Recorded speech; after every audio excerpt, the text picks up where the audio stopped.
الحمدللہ رب العالمین والصلاة والسلام علی سید الانبیاء والمرسلین اما بعد فاعوذ باللہ من الشیطان الرجیم بسم اللہ الرحمن الرحیم. پڑھیے صلاۃ والسلام علیک یا رسول اللہ وعلی آلک واصحابک یا حبیب اللہ. الصلاۃ والسلام علیک یا نبی اللہ وعلی آلک واصحابک یا نور اللہ. فرمان مصطفیٰ صلی اللہ تعالی علیہ وآلہ وسلم کہ جو مجھ پر درود پاک پڑھنا بھول گیا وہ جنت کا راستہ بھول گیا. یہاں ایک نقطہ سوچنے والا ہے کہ پیارے آقا علیہ الصلوۃ والسلام پر جو درود پاک پڑھنا بھول گیا، یہاں بھولنے کا ذکر کیا گیا ہے کہ پیارے آقا علیہ الصلوۃ والسلام پر جو درود پاک پڑھنا بھول گیا وہ جنت کا راستہ بھول گیا. تو جو درود پاک جان بوجھ کر نہ پڑھے تو اس کے بارے میں کیا وعید ہوگی. تو ہمیں ڈر جانا چاہیے،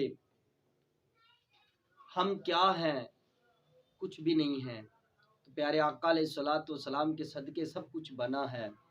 تو ہمیں آقا علیہ الصلوۃ والسلام کی ذات پر کثرت سے درود پاک پڑھنا چاہیے.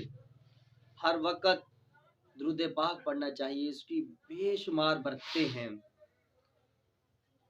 تو آقا علیہ الصلوۃ والسلام نے ارشاد فرمایا کہ جو مجھ پر ایک مرتبہ درود پاک پڑھتا ہے اللہ تعالیٰ اس پر 10 رحمتیں نازل فرماتا ہے.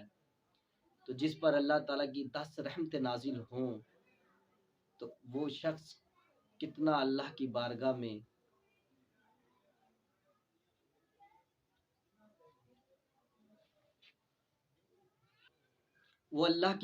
میں کتنا مقبول ہوگا کہ جس پر اللہ کی 10 رحمتیں نازل ہوں. رحمت تو اسی پر نازل ہوتی ہے جس سے اللہ راضی ہو. حضرت سیدنا ابو الحجاج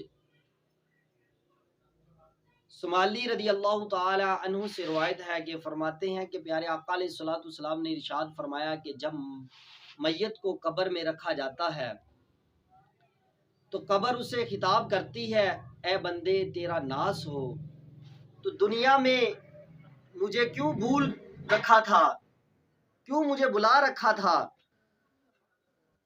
تو آج تو میرے اندر آ چکا ہے. دنیا میں تو آکڑ کر چلتا تھا، آج تو میرے اندر آ چکا ہے. قبر اسے خطاب کرتی ہے.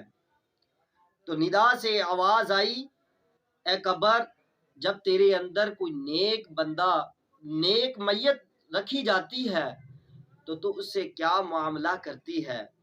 تو قبر کہتی ہے جب میرے اندر نیک اللہ کا نیک بندہ آتا ہے تو میں اس کے لیے گلزار ہو جاتی ہوں، میں اس کے لیے نور بن جاتی ہوں، میں اس کے لیے رہنمائی کا ذریعہ بن جاتی ہوں کہ میں اس کے لیے جو گلزار بنتی ہوں تاکہ وہ سکون اور راحت پا سکے.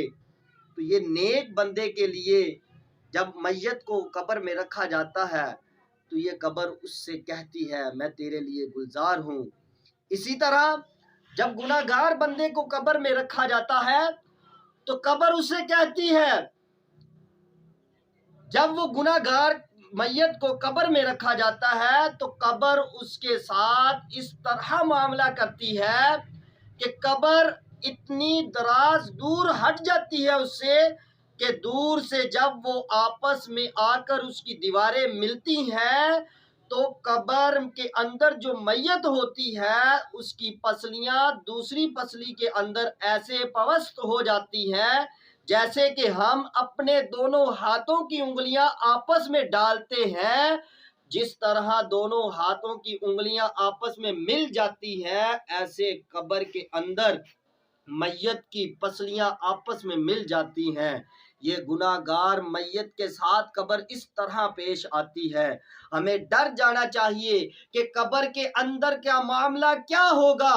ہمیں ہر وقت قبر کے عذاب سے ڈرنا چاہیے، اللہ کے خوف سے ڈرنا چاہیے، ہمیں اللہ کا خوف لانا چاہیے، اللہ عز و جل کے خوف میں اپنے آنسو بہانا چاہیے کہ ایک آنسو اللہ کے خوف سے بہہ گیا کل قیامت کے دن جب اس آنسو کا وزن دیکھا جائے گا، جب اس آنسو کو اس آدمی کے لیے لایا جائے گا، وہ آنسو کی اتنی برکتیں ہوں گی کہ وہ آنسو جہنم کی آگ کو بجھا دے گا۔ اللہ کے خوف سے نکلا ہوا آنسو، اس کی اتنی برکتیں ہوں گی۔ تو ہمیں بھی اللہ عز و جل سے ڈرنا چاہیے، اللہ عز و جل کے عذاب سے ڈرنا چاہیے، قبر کے عذاب سے ڈرنا چاہیے۔ اللہ تعالیٰ سے ہم دعا کرتے ہیں کہ اللہ تعالیٰ ہمیں قبر و آخرت کی تیاری کرنے کی توفیق عطا فرمائے، آمین بجاہ نبی الامین صلی اللہ تعالی علی محمد صلی اللہ علیہ وسلم۔